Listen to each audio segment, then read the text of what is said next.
Hello guys, എല്ലാവർക്കും ടുക്കുമോബിയുടെ latest എപ്പിസോഡിന്റെ വിശേഷങ്ങളിലേക്ക് സ്വാഗതം. ഇപ്പൊ നമ്മുടെ ഇന്നത്തെ എപ്പിസോഡിൽ നമ്മുടെ പഴയ പ്രഭാവതി തിരികെ വന്നു എന്ന് തന്നെ പറയാട്ടെ. ഒരു ആളിക്കത്തുന്ന പ്രഭാവതി ഉണ്ടായാലും ഒരു ഗുണ്ടാ സംഘത്തിന്റെ തലവിയായിട്ട് ഇങ്ങനെ നടക്കുന്ന ഒരു പ്രഭാവതി, ആ ഒരു പ്രഭാവതിയെ നമുക്ക് തിരികെ കിട്ടുന്നു പ്രേക്ഷകരെ.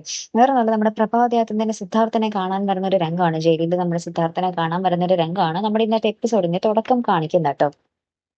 അപ്പൊ അവിടെ ചെല്ലുമ്പോൾ ഇങ്ങനെ പരസ്പരം രണ്ടുപേരും കാണുമ്പോൾ നമ്മുടെ സിദ്ധാർത്ഥന്റെയും കണ്ണ് നിറഞ്ഞു ഒഴുകുന്നുണ്ട്, നമ്മുടെ പ്രഭാവതി ഭയങ്കരമായിട്ട് കരയുന്നുണ്ട്. അപ്പൊ നമ്മുടെ സിദ്ധാർത്ഥൻ പിന്നീട് ആശ്വസിപ്പിക്കുന്നൊക്കെ ഉണ്ട് നമ്മുടെ പ്രഭാവതി. പ്രഭ നിനക്ക് അറിയില്ലേ, ഞാൻ പുറത്തിറങ്ങും എന്നൊക്കെ പറയുമ്പോൾ നമ്മുടെ പ്രഭാവതി ചോദിക്കുന്നുണ്ട് എങ്ങനെ ഇറങ്ങും എന്നൊക്കെ ചോദിച്ച് ഇങ്ങനെ പറയുന്നുണ്ട്. പിന്നീട് നമ്മുടെ പ്രഭാവതി സിദ്ധാർത്ഥനെ കുറ്റപ്പെടുത്തുന്നുണ്ട് കേട്ടോ. സിദ്ധു ഇത് പണ്ടേ തുറന്നു പറയേണ്ടതായിരുന്നു, അങ്ങനെയെങ്കിൽ ഇതൊക്കെ അനുഭവിക്കേണ്ട കാര്യം ഉണ്ടായിരുന്നില്ല. മറ്റുള്ളവരുടെ ജീവൻ നോക്കി സ്വന്തം കുടുംബക്കാരുടെ ഈ സിദ്ധു ഓർത്തില്ല എന്നൊക്കെ പറഞ്ഞ് ഭയങ്കരമായിട്ട് കുറ്റപ്പെടുത്തുകയാണ്. അപ്പൊ സിദ്ധാർത്ഥൻ ഇങ്ങനെ പറഞ്ഞല്ലോ, താൻ എന്നെ കുറ്റപ്പെടുത്താൻ വേണ്ടിയാണോ ഇങ്ങോട്ട് വന്നതെന്നൊക്കെ ചോദിച്ചിട്ട് അങ്ങോട്ടും ഇങ്ങോട്ടും ഒരു ചെറിയൊരു വാക്കുപോര് പോലെയൊക്കെ നടക്കുന്നുണ്ട് കേട്ടോ. പിന്നീട് എല്ലാം ശാന്തമാകുന്നുണ്ട്. ഇപ്പൊ പ്രഭാവതി പിന്നെയും ഭയങ്കര കരച്ചിലാട്ടോ. സോറി സിദ്ധു, ഞാനെന്റെ സങ്കടം പറഞ്ഞു പോയതാണെന്നൊക്കെ പറഞ്ഞ് ഭയങ്കരമായിട്ട് കരയുന്നുണ്ട്. ശേഷം സിദ്ധാർത്ഥ ഉള്ളിലേക്ക് പോലീസ് വിളിച്ചുകൊണ്ട് പോകട്ടെ, സമയം തീർന്നു എന്ന് പറഞ്ഞ് വിളിച്ചുകൊണ്ട് പോകുന്നുണ്ട്. ശേഷം നമ്മുടെ പ്രഭാവതി അവിടെ നിന്നും പോകുന്നത് നമ്മുടെ ചന്ദ്രമതിയുടെ വീട്ടിലേക്കായിരിക്കും, നമ്മുടെ ബലരാമന്റെ വീട്ടിലേക്ക്. അവിടെ ചെല്ലുമ്പോൾ നമ്മുടെ ചന്ദ്രമതി പറയുന്നത്, ഹോ, അവിടെ മരണത്തെ ഭയന്നിരുന്നിട്ട് നിനക്ക് പറ്റുന്നില്ലല്ലേ, ഇവിടെ വന്ന് മരണം ചോദിച്ച് മേടിക്കാനാണോ നീ ഉദ്ദേശിക്കുന്നത് എന്നൊക്കെ പറഞ്ഞിട്ട് ത്യാഗരാജൻ ഇവിടെ ഉണ്ട് എന്നൊക്കെ പറയുന്നുണ്ട്. അപ്പൊ പ്രഭാവതി പറയുന്നുണ്ട്, ത്യാഗരാജൻ ഉണ്ടെങ്കിൽ വിളിക്കുക, എനിക്ക് അവനെയാണ് കാണേണ്ടത്, അവൻ എന്റെ കുടുംബത്തെ തൊട്ട് കളിക്കുന്നല്ലേ എന്നൊക്കെ പറഞ്ഞിട്ട് ഇങ്ങനെ കുറെ പറയുന്നുണ്ട്. എന്നിട്ട് നമ്മുടെ പ്രഭാവതി പറയുന്നുണ്ട്, ഞങ്ങൾക്ക് ആരെയും പേടിക്കേണ്ട ആവശ്യമില്ല, കാരണം ഞങ്ങളൊപ്പം സത്യമുണ്ട് എന്നൊക്കെ പറയുന്നുണ്ട് കേട്ടോ.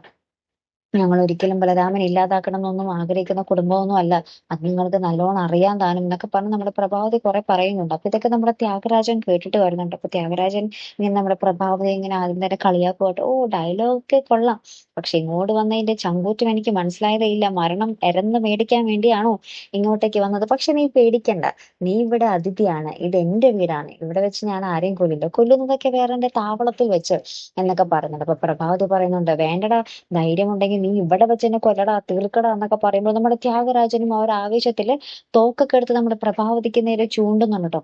അപ്പൊ നമ്മുടെ പ്രഭാവതി ഇങ്ങനെ ആ ഒരു തോക്ക് നേരെ തന്നെ തലയിലോട്ടാക്കിയിട്ട് നമ്മുടെ ത്യാഗരാജന്റെ കൈ പിടിച്ച് തലയിലോട്ടാക്കിയിട്ട് ഇങ്ങനെ പറയുന്നുണ്ട്, ധൈര്യം ഉണ്ടെങ്കിൽ ട്രിഗർ വലിക്കടാ എന്നൊക്കെ പറഞ്ഞ് നിൽക്കുന്നുണ്ട്. അപ്പൊ ത്യാഗരാജനും കൊട്ടക്കലിപ്പിൽ ഇങ്ങനെ ട്രിഗർ ഇപ്പൊ വലിക്കുമെന്നും പറഞ്ഞ് നിൽക്കും. അപ്പൊ നമ്മുടെ ചന്ദ്രമതി ഇടക്ക് വന്ന് ഇങ്ങനെ പറയുന്നുണ്ട്, അയ്യോ വേണ്ട മോനെ, ഇവിടെ വെച്ചൊരു ഇത് വേണ്ട, ദുരന്തം വേണ്ട, വേറെ സ്ഥലത്ത് വെച്ച് നീ എന്ത് വേണമെങ്കിലും ചെയ്തു എന്നൊക്കെ പറഞ്ഞ് നമ്മുടെ ചന്ദ്രമതി പറയുന്നുണ്ട്.